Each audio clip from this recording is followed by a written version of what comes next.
అయితే మెంబర్స్ అందరికీ నా హృదయపూర్వక వందలండి. ఎదురున్నకి ఏర్పాటు చేయబడిన వాక్య భాగము యోహాను సువార్త 19వ అధ్యాయము 19-20 వచనాలు మనం ధ్యానించుకుందాము. ప్రియమైన సహోదరులారా, దయచేసి వాక్యంలోకి వెళ్దాము. ఆదివారము సాయంకాలమున శిష్యులు యూదులకు భయపడి తాము కూడి ఉన్న ఇంటి తలుపులు మూసుకొని ఉండగా యేసు వచ్చి మధ్యాహ్నం నిలిచి మీకు సమాధానం కలుగునుగాకని వారితో చెప్పాను. చిన్న ప్రేర్ చేసుకుందామండి. స్తోత్రం స్తోత్రం స్తోత్రం. పరిశుద్ధుడు పరిశుద్ధుడు పరిశుద్ధుడు సర్వభూలోకమును సృజించి దానిని నీతితోనూ న్యాయంతోనూ పరిపాలించుచు కొన్ని ఆడబడుచున్న మా ఘనమైన యేసయ్య, మీ ఘనమైన పాదములకు లెక్కించలేని స్థుతులు స్తోత్రాలు ప్రభావ. గతించిన కాలం అంతా కాచి కాపాడిన తండ్రి యేసయ్య, ఈ ఉదయకాల సమయంలో మా బిడ్డలందరినీ మమ్మల్ని అందరినీ సురక్షితంగా ఎక్కడ చెప్పి భద్రపరిచి నా తండ్రి ఈ విధంగా నా తండ్రి యేసయ్య తండ్రి నేను మీ యొక్క వాక్యాన్ని వినడానికి నా తండ్రి ఈ విధంగా గ్యాదరైన విషయాన్ని బట్టి మీకు ఎన్నో స్థుతులు చెల్లించుకుంటున్నాను తండ్రి. వాక్యం వినిచున్నారు నాకు నా తండ్రి యేసయ్య తండ్రి వెనుకల మనసును గ్రహించగల హృదయాన్ని దయతో ప్రసాదించి అతని వాక్యానుసారమైన జీవితాన్ని నేను జీవితాన్ని బయట చూపించు ప్రభావ. నా తండ్రి ప్రతి ఒక్కరిని ఇక్కడ ఉన్న ప్రతి ఒక్కరిని పేరు పేరు దీవించి నిరంతరంగా ఫలం చేస్తారని, వాక్యం ఇచ్చిన ప్రతి ఒక్క బిడ్డ నిరంతరంగా దీవించి ఆశీర్వదిస్తారని, మా కొరకు నా కొరకు సిద్ధంగా ప్రాణం పెట్టి తిరిగి లేచిన పరిశుభ్రమైన మిక్కిలి వినయంతో బ్రతులాడి పెట్టుకుంటున్నాను నా తరంతో ఆమె. ప్రభుత్వం ప్రియమైన సహోదరి సభ్యులారా, మరొకసారి మీకు నా హృదయపూర్వకంగా చెల్లించుకుంటున్నాను. మనం ఈస్టరు దాటిన తర్వాత మనం ప్రవేశించుకున్నామండి.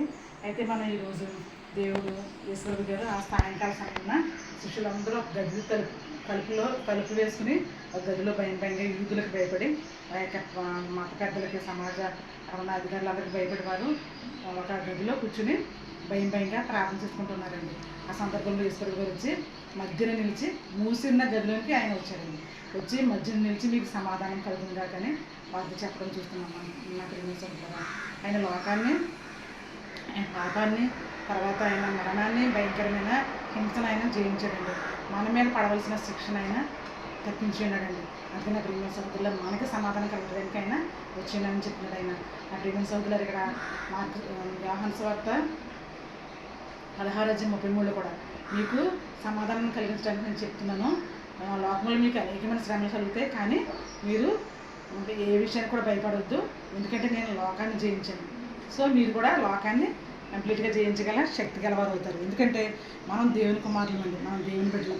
ఎందుకంటే ఆయన చూడండి రోమా 5:8 మనం ఇంకనూ పాపలమై ఉండగా క్రీస్తు మన కొరకు ఆయన ప్రేమను వెల్లడిపరుచుచున్నాడు. ఇట్లనగా మనం ఇంకనూ పాపలమై ఉండగా మన కొరకు ఆయన తను వృత్తిగా చేసుకుని మన కొరకు ఆయన చనిపోయాడండి.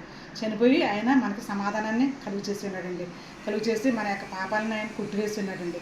తర్వాత నా ప్రియమైన సహోదరులారా, దేవుని యందు ఆయన యేసుక్రీస్తు ప్రభు ద్వారా ఆయన దేవునికి మనకి సమాధానాన్ని మళ్ళీ ఆయన రీకన్సైల్ చేశాడండి. ఇక్కడ నా ప్రియమైన సహోదరులారా, అందుకే కొలసీలకు రాసిన పత్రిక 1:20 మనకి ఆయనకి సంధి అనేది ఏర్పాటు చేశాడండి. ఒక ఒడంబడిక అనేది ఏర్పాటు చేశాడండి నా ప్రియమైన సహోదరులారా. అంటే చూడండి, మనం ఆదాము ఎప్పుడైతే యొక్క అజ్ఞాతకరమైన చేసి పాపంలో పడ్డాడో అప్పుడు దేవునికి మనకున్న సంబంధం అనేది తెలిపిందండి. అప్పటి నుంచి కూడా మనం స్టిల్ ఇంకా పాపంలోనే అనేకమైన పనులు చేస్తున్న సందర్భంలో తండ్రి అయిన దేవుడు తన కుమారుని లోకానికి పంపించి మన కోసం ఆయన తన రిక్తునిగా చేసుకున్నాడండి. చేసుకుని ఆయన భయంకరమైన సులుమానాన్ని ఆయన అనుభవించడం మనం చూస్తున్నాం ప్రియమైన సహోదరులారా. అందుకే ఆయనకి ఉన్న ఒక గొప్ప పాపమైన గోడను ఆయన తీసివేస్తున్నారండి. అందుకే ఆయన ఇట్ ఈస్ ఫినిష్డ్ అని చెప్పినప్పుడు నా దేవా నా ఆత్మ నీ చేతికి అప్పగించున్నాను నేను గొప్ప కేక వేసి చెప్పగానే ఆ యొక్క దేవాలయం యెరూషలేము దేవాలయం అంటే అదండి అంత పెద్ద గొప్పదైన దేవాలయంలో 60 అడుగుల ఎత్తున్న యొక్క దేవాలయపు తెర మజ్జిగ చినిగిపోయిందండి. ఆ చినిగిపోవడానికి గల కారణం ఏంటంటే అతి పరిశుద్ధ స్థలంలోనికి ఎవరు కూడా ప్రవేశించే సాహసం ఇప్పుడు కూడా చేయలేదండి. ఎవరు కూడా ప్రవేశించకూడదు కూడా. అయితే పరిశుద్ధ స్థలంలోకి మాత్రమే ఆ యొక్క యాజకులు ప్రవేశించేవారు. కానీ యేసుప్రభు గారు చనిపోయిన తర్వాత ఆయన నేను నా ఆత్మను నా తండ్రికి అప్పగిస్తున్నాను అనేసి ఆ మాట వినగానే ఆ దేవాలయంలో ఉన్న తెర పైనుంచి కిందకి చినిగిందండి నా ప్రియమైన సోదరులారా. అప్పుడే మనం అందరం కూడా దేవునితో సమాధానాన్ని పొందుకున్నామండి. తండ్రి మన యొక్క పాపాలు, మన యొక్క అతిక్రమాలు ఎప్పుడైతే మన అతిక్రమాలు మనకి అడ్డుగా వచ్చి దేవునికి మనకున్న సంబంధాన్ని ఎప్పుడైతే మనం పోగొట్టుకున్నామో అప్పుడు తండ్రి అయిన దేవుడు తన కుమారుని ద్వారా మనకి సమాధానం కలిగించేశారండి. అందుకే ఇక్కడ రోమపత్రిక 5వ అధ్యాయము తర్వాత 5వ అధ్యాయము 8వ వచనం 9వ వచనం 10వ వచనంలో అక్కడ పౌలు గారు చెప్తున్నాడు, మనం దేవుని అందే మనం అతిశయించే వారికి మనం ఉండాలి. అది కూడా క్రీస్తు ద్వారా మనం అతిశయపడుతున్నాం. ఎందుకంటే మనం సమాధానాన్ని పొందుకున్నామండి. ఏమండి, తీర్పు అనేది మనకి లేకుండా మనం నిత్యమైన సమాధానంలోకి మనం పొందుకున్నాం కనుక దేవుడు మనకి యేసుప్రభు గారు మనకు అనుగ్రహించిన సమాధానం బట్టే మనం అతిశయించాలండి నా ప్రియమైన సోదరులారా. అందుకే ఇక్కడ చూడండి, మత్తయి సువార్త 5వ అధ్యాయం 9వ వచనంలో సమాధానపరచువారు ధన్యులు, వారు దేవుని కుమారులు అనబడదురు. ఏమండి, వారు దేవుని కుమారులు అనబడదురు. అందుకే నా ప్రియమైన సోదరులారా, ఇప్పుడు కూడా మనం దేవుని యొక్క కుమారులు అనబడాలంటే, కుమార్తెలు అనబడాలంటే మన సమాధానం కలిగి ఉండాలండి. అనేక మందికి సమాధానం పంచిపెట్టే వరకు ఉండాలి. సమాధానాన్ని పంచిపెట్టడం అంటే దానికి అర్థం ఏంటండి, కేవలం ఈ యొక్క వాక్యాన్ని వారికి వినిపింప చేయాలండి. వాక్యాన్ని వారికి అనుగ్రహించే విధంగా మనం వారిని ఈ సన్నిధానానికి తోడుకుని రావాలండి. తోడుకుని వచ్చినప్పుడు వాళ్ళు ఈ వాక్యాన్ని వినడం ద్వారా వాళ్ళకి విశ్వాసం అనే ఒక చిగురు వాళ్ళకి కలుగుతుందండి. కలిగినప్పుడు తప్పకుండా వాళ్ళు మేము పాపులము అని ఒప్పుకుంటారు. నేను పాపిని ప్రభు, నా పాపాలు క్షమించని వాళ్ళు ఒప్పుకుంటారండి. ఎప్పుడైతే ఆ విధంగా ఒప్పుకున్నారో తప్పకుండా దేవుడు ఎంతో కనికరం గల దేవుడు అండి. ఏమండి, అందుకే మనం మన అతిక్రమణలు ఒప్పుకొని విడిచిపెట్టిన వాళ్ళ ఆయన ఎంతగానో దీర్ఘశాంతంతో ఆయన యొక్క కనికరంతో మనల్ని స్వీకరించే వారిగా ఉన్నారండి. అప్పుడు తప్పకుండా మనల్ని ఆయన తన కుమారులుగా స్వీకరిస్తారు.